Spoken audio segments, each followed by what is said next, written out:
Governor Greg Abbott says the damage from last week's flooding across central and south Texas was worse than last year's flooding, but the lives were saved because sirens and warning systems worked. Right. So now the region is shifting from emergency response to the long process of cleaning up and recovery. Fox 4's Alex Boyer is in studio with us tonight. And you were actually down there last year and now this year. So you've seen both situations and all that folks are going through. Yeah, that's right. And certainly, a little less difficult this time, but certainly still a lot of damage and, still a lot to uncover right there.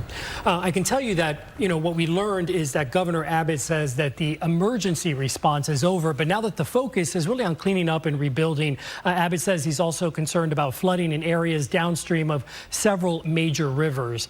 Now, Governor Abbott held a news conference in Kerrville earlier today after surveying the flood damage in the Texas Hill Country by helicopter. The worst hit area was the city of Kerrville. Abbott says nearly 500 homes were damaged or destroyed there, as well as 100 businesses. Kendall County, which includes the community of Comfort, also suffered a lot of damage. That's where the high flood waters actually crested Thursday morning. TxDOT says the flooding impacted a total of 52 state-maintained roadways. As of today, that's down to 9. And the state has rescued over 500 people, rather.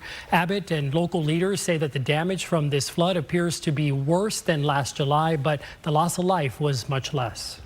They said that sirens and warnings, they worked. They said that early warning systems saved lives. They also said that they got good information from the Upper Guadalupe River Authority. It's not deja vu all over again. This is different. This year, we had notice. This year, the systems that the state implemented worked. So Governor Abbott thanked volunteer groups, including Texans on Mission. You see they're stepping up to help this morning. The North Texas-based nonprofit deployed a convoy of disaster relief teams to that area. About 200 volunteers will be spread out at 3 locations, serving 5 to 6 cities at any given time for months to come. Spokesman John Hall spoke to some of the affected residents, and it's a tough time for them.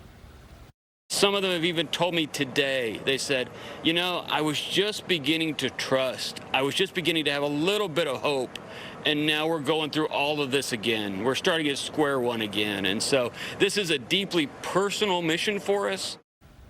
So Hall says that their convoy includes feeding teams, shower and laundry teams, and flood recovery teams to help folks across the area begin to recover from this widespread flooding event. He says that crews are really going to be there for as long as they're needed. Yeah.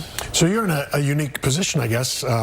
You went both years, 2 in a row, 2 terrible flooding episodes in a row.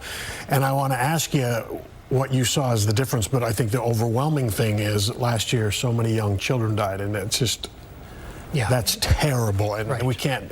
You just can't get over that, and that's what's going to linger forever.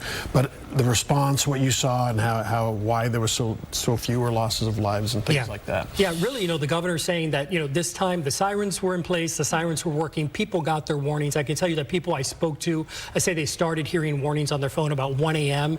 and so they were able to start getting out of the way quickly, which of course that wasn't the case last time. I can tell you that one thing that really stood out to me in general was. Really one of the people that I had a chance to speak with, my conversation with a man in Kerrville named Mike. His neighbor, 65-year-old Mark Stewart, really called him in a panic that his mobile home, which once stood right there on his property, was beginning to float away due to that flash flood. By the time Mike got out to his front porch, it was too late. That mobile home floating by, his neighbor drowned in that flood. 1 of 2 people we know confirmed dead. When I was talking to him, you could obviously hear and see the pain that he was feeling. He told me he felt helpless. The community dealing, of course, with so much pain again. And I can tell you that what was interesting to me when I was talking to Mike in that conversation, the man's wife still took to social media to thank Mike for trying to save her husband. And of course, when I asked Mike about that, he said, he wishes, of course, there was more that he could do. Really got teary-eyed on that. Said that, they've lived on his property for years and they were like family. Well, and I think that's the one thing that you see, too, is like with Texans on Mission, so many people coming down to help will stay there as long as needed because they have been there, a year already. But, neighbors helping neighbors. And absolutely. I remember your story when you shared that with us last week and the interview, and it's so sad, but he tried. Yeah, people are really trying. Yeah, they're doing their best.